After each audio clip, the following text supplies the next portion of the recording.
It's like that. And it's really all about a nice wide spread, right? Same thing, right? I mean, the trick is not very difficult, but if you can only spread cards like this, we're missing most of the visual allure of the effect.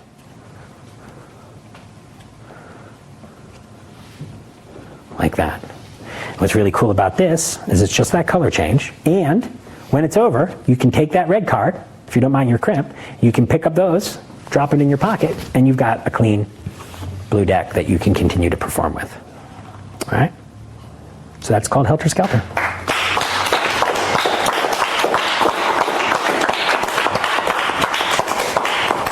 Ready for questions? Yeah, All man. kinds of questions. Let me move. Are there a lot of questions coming? There's tons of questions coming. Let's give Aaron a big round of applause for all of the magic. I want to thank everyone for your patience with me as I did my first internet magic lecture, which is a whole new experience, I have to say. Well, now we're going to get into some just more details on a lot of the stuff that you've been talking about, but I do have some... Will I need cards for this? You might. Yeah. All right.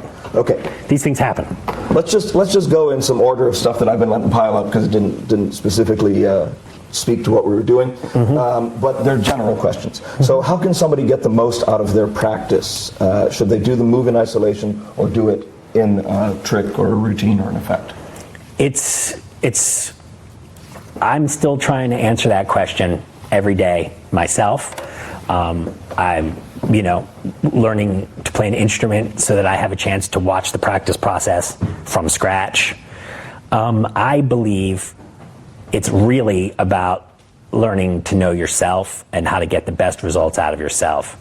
And the thing about art, and this will apply to performance and stuff too, and practice, is it's one of the reasons I don't like magic competitions is because all of it's a competition against yourself. See if you can let go of whatever it is that's holding you back. And what's holding you back today is always going to be different than what's holding you back tomorrow or yesterday.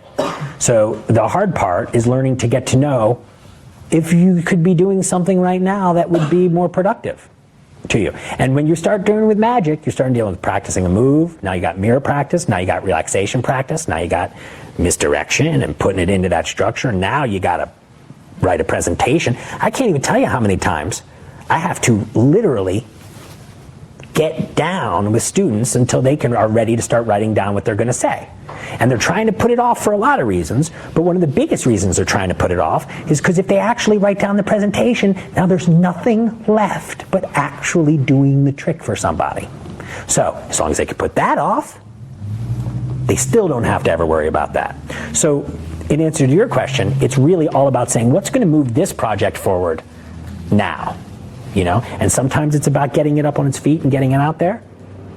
And sometimes it's about sitting at home and getting some practice done on it. And I wish I could give you a specific situation. But working with the students, I learned that it's a different story every single time, with every single trick, with every single person. Mm-hmm. It's always one of a certain number of possible issues, Well, I mean, I saw you develop a lot of the material early on, and I know that in the development phase of it, you got to spend a lot of time, looking at yourself in a mirror and then sitting and getting comfortable with it and thinking about it and getting a feel for it. But that doesn't really tell you what you need to know about it until you get it in front of somebody's eyes. Is that? No, and I think there's an element that they used to give us in acting school, which is I think really important, which is getting it up on its feet. Mm-hmm. No, if it's not ready.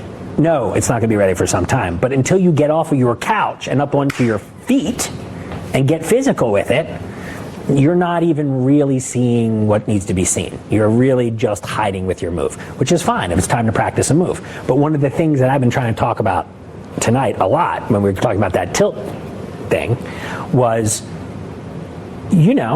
put in something that you can get going with now, and don't tell yourself that there's some move, some pass out there that's going to make your magic entertaining or strong. Who would know better if that would do it than me? I would so tell you, I can do the pass great, and therefore I'm awesome. I would tell you. But the truth of the matter is, no. There's so many things that have to come together to make people truly get mystified by your magic. Or, look, anyone can go buy a total awesome trick of the month and beat someone down with that. But if you want to keep some people growing and breathing and having a magical experience that is reliably enjoyable, if you want to play that game, if you want to be a magician, there's a lot of things that have to be assembled. And what I try and do is help people discover those different layers as soon as they can possibly handle the awareness of them.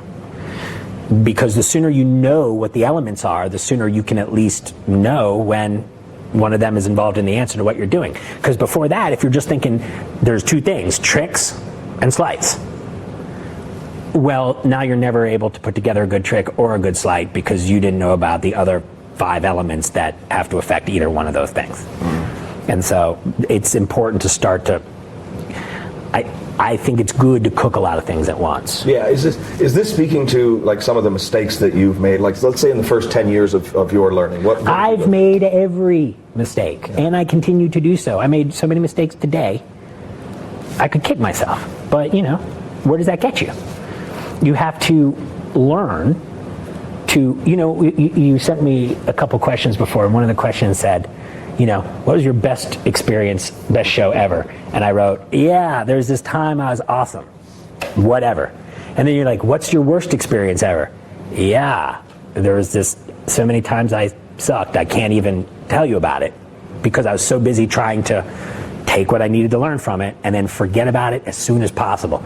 So the metaphor of chopping wood has been very useful for theater artists, or the metaphor of a batting cage or a driving range. You just tee up another one, you throw it out. You tee up another one, you throw it out. You can't get hung up on how any particular one was.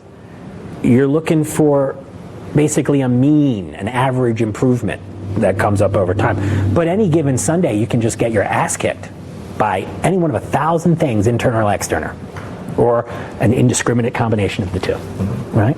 Yeah. Yeah. What would you think, as somebody asked this question, I'm just going to see what your response is to it. I kind of already think I know. What do you think is the most underused sleight?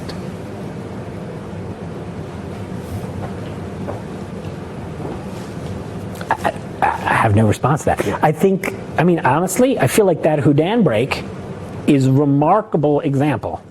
I get like hate mail for doing YouTube video after video on how to get breaks. And I kind of am doing it on purpose because everyone's just looking for a new move. Some new move that's going to save them. Some new move that's going to make them amazing.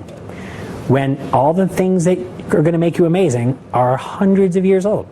Make you amazing. I don't know about the amazing thing you bought, but in terms of stuff that you need to be amazing, it's mostly really old and simple. It's not easy, but it's pretty simple. Like this Houdin break, it's a meat and potatoes kind of thing. I don't know if any of you have ever seen Charlie Miller lecture notes.